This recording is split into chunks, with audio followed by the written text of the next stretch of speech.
Gospodaru, učini Palestinu i Gazu oazom mira na ovom svijetu. Zaštiti Mesdžidul Aksa, čiju si okolinu blagoslovio, i prvu kiblu muslimana od skrnavljenja njegove svetosti i očisti ga od svih nečisti.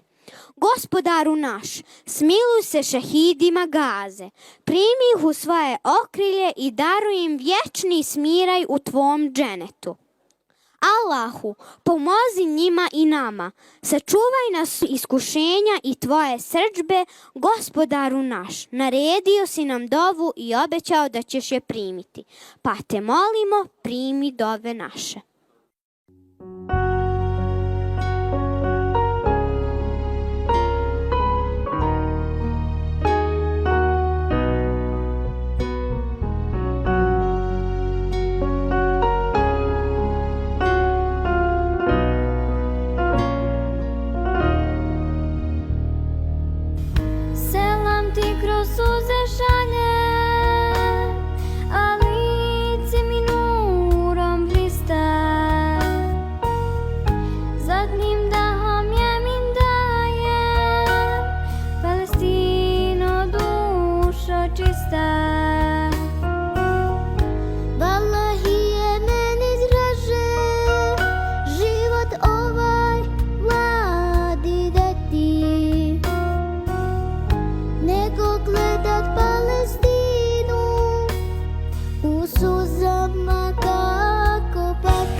अस्सलाम वालेकुम, मैं हूं खान अब्बास और आप देख रहे हैं Bosnia Balkan fans.